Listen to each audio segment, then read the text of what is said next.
வணக்கம். கவிதா ஃப்ரம் மதுரை. தாய் சொல்லி தந்த மொழி, தாலாட்டில் கேட்ட மொழி, சந்திரனை அழைத்த மொழி, பாட்டி கதை சொன்ன மொழி, பாடி இன்பம் பெற்ற மொழியாம் எமது தாய்மொழியாகிய தமிழுக்கு என்னுடைய முதல் வணக்கங்கள். தமிழ் இலக்கியத்தில் மிக சிறப்பாக போற்றப்படும் காப்பிய நூல்களுள் ஒன்று ராமாயணம். இக்காப்பியத்தில் ராமனின் வரலாற்றை பற்றி தெரிவிப்பதால் தான் ராமாயணம் எனப்பட்டது. இத்தகைய ராமாயணத்தை பற்றி பேச வாய்ப்பு கொடுத்தவர்களுக்கும் நடுவர்களுக்கும் மற்றும் உறவினர்கள் அனைவருக்கும் எனது அன்பான வணக்கங்கள். இன்று ராமாயணத்தில் நாம் காணவிருக்கும் தலைப்பு என்னவென்றால் தசரதர், ஸ்ரீராமர், லக்ஷ்மணர் மற்றும் பரதன் ஆகிய நால்வருக்கும் உள்ள பாசம்.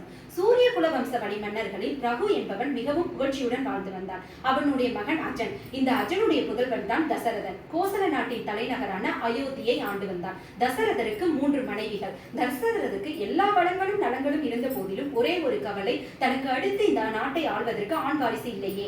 அதற்காக வசிஷ்ட மகரிஷியிடம் கூறிய போது புத்திர காமேஷ்டி யாகம் நடத்துகிறார். அந்த யாகத்தினால் பிறந்த குழந்தைகள் தான் ஸ்ரீராமர், லக்ஷ்மணர், பரதன் மற்றும் சத்ருகண்ணன். இந்த 4 புதல்வர்களும் பல கலைகளை கற்றுக்கொண்டு சீரும் சிறப்புமாக அரண்மனையில் வாழ்ந்து வந்தார்கள். விஸ்வாமித்ர முனிவர் யாகம் செய்யவே அரக்கர்களால் இடையூறு ஏற்பட்டுக் கொண்டே இருந்தது. அவர் தனது மகன் ராமனை என்னுடன் அனுப்பினால் மட்டுமே யாகத்தை முடிக்க முடியும் என்று தசரதரிடம் வேண்ட, தசரதரும் தனது மகன்களான ராமர் மற்றும் லக்ஷ்மணரை அழைத்து இருவரும் விஸ்வாமித்ர முனிவருடன் காட்டிற்கு செல் என்று கட்டளையிடுகிறார். இந்த இடத்தில் ராமரும் லக்ஷ்மணரும் தனது தந்தையின் மீது வைத்துள்ள பாசத்தால் உடனே எதுவும் சொல்லாமல் காட்டிற்கு கிளம்பி செல்கின்றனர். ஒரு எந்த நிலை வந்தாலும் தன்னுடைய தந்தையின் சத்தியத்தை காப்பாற்ற வேண்டும், அதுவே ஒரு தனையனின் தலையாய கடமை என்பதில் உறுதியாக இருந்தவன் ராமன். அடுத்து காடு பாபா வீடு போபோ என்கின்றது. அதாவது தசரதருக்கு வயது முதிர்வாகி விட்டது. தனக்கு அடுத்து இந்த அயோத்தியை யார் ஆள்வது என்று யோசித்துக் கொண்டிருக்கையில் தனது மூத்த மகன் ராமனுக்கு முடிசூட்டலாம் என்று முடிவு செய்கிறார். உடனே இந்த மகிழ்ச்சியான செய்தியை தனது மனைவி கைகேயிடம் கூறிய போது, கூனியின் சூழ்ச்சியில் மாட்டிக்கொண்ட கைகேயோ தனக்கு 2 வரங்கள் வேண்டும் என்று கேட்கின்றார்.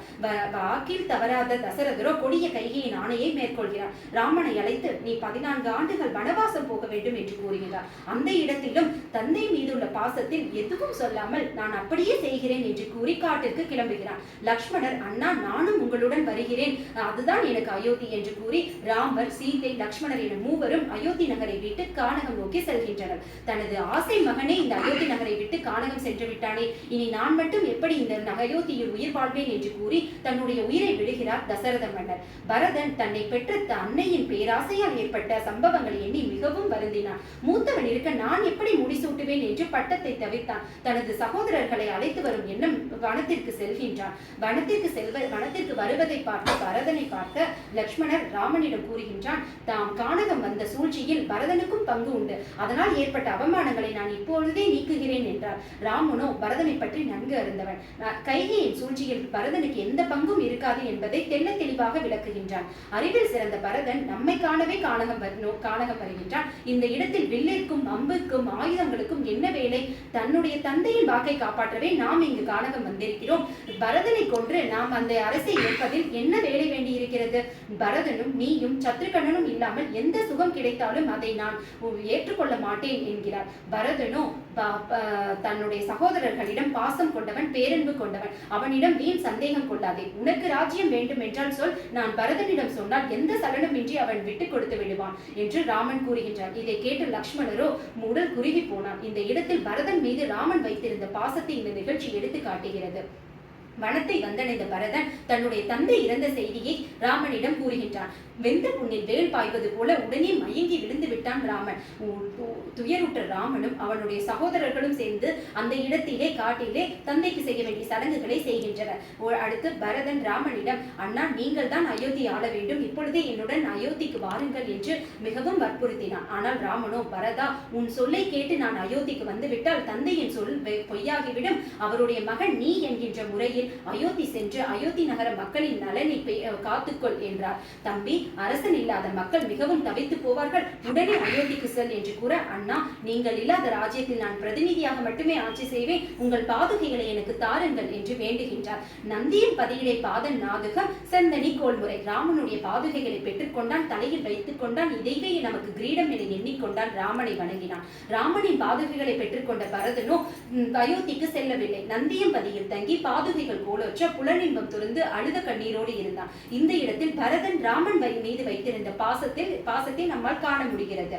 அடுத்து ராமனும் பரதனும் பாலகாண்டத்தை தவிர அயோத்தியா பிரிந்தே இருந்தார்கள். அயோத்தியா காண்டத்தில் கூட அந்த பாதுகைகளை பெறும் அந்த ஓரிரு நாட்கள் தவிர 14 ஆண்டுகள் கழித்தே சந்தித்துக் கொண்டனர். சகோதரன் என்றால் பரதன் தான் என்று இன்னொரு சகோதரனாகிய லக்ஷ்மணனிடம் ராமன் கூறும் பொழுதே ராமனுக்கும் பரதனுக்கும் உள்ள அன்பை பற்றியும் பாச பிணைப்பை பற்றியும் நாம் அறிந்து கொள்ளலாம். ராமனுடன் கூடவே இருந்தவன் லக்ஷ்மணன். இருந்தாலும் பரதனைத்தான் உயர்த்தி சொல்கிறது பாரதம். அதற்கு காரணம் ஆசையற்றவன் பரதன். அதாவது ஆசை இல்லாமல் தன் அண்ணன் காட்டிற்கு சென்றான் என்று அறிந்தும் கூட அந்த ஆட்சியை அவன் ஏற்கவில்லை. பாதுகைகளை வைத்தே ஆட்சி செய்தான். அந்த அளவிற்கு பரதன் ராமன் மீது அன்பு கொண்டிருந்தான். பக்தன் என்றால் பாகவதன். அதாவது பகவானுக்கும் மேல் பாகவதன் என்கிறது ஆன்மீகம். பகவான் ராமனுக்கு பாகவதனாகிய பரதன் பணிவிடை செய்தான். அத்தகைய பாகவதனாகிய பரதனுக்கு பணிவிடை செய்தவன் சத்ருகனன். இந்த மாதிரி வெவ்வேறு வயிற்றில் இவர்கள் எல்லோரும் பிறந்திருந்தாலும் கூட அந்த அன்பு சகோதரர்கள் ஒற்றுமையாகவே வாழ்ந்து வந்தனர். இவர்கள் வாழ்ந்து காட்டிய இந்த ஒற்றுமையான வாழ்க்கையை தான் இந்திய சமூகம் இன்றும் கடைபிடிக்கிறது. வெவ்வேறு கருத்து உணர்வுகள் ஏற்பட்டாலும் ஒரே ஒரு சகோதர பாசம் இந்த சகோதரர்களை கட்டி போட்டு வைத்துள்ளது. இந்த சகோதர பாசம் வீட்டில் மட்டுமல்லாது நாட்டிலும் வேண்டும் என்று ராமபிரானை நாம் இன்று வேண்டுவோம். ஒற்றுமையாய் வாழ்ந்தால் என்னென்ன நன்மை உண்டு என்பதை விளக்க வந்த காப்பியம்தான் ராமாயணம் என்று கூறி இத்துடன் எனது உரையை நிறைவு செய்கிறேன். நன்றி, வணக்கம்.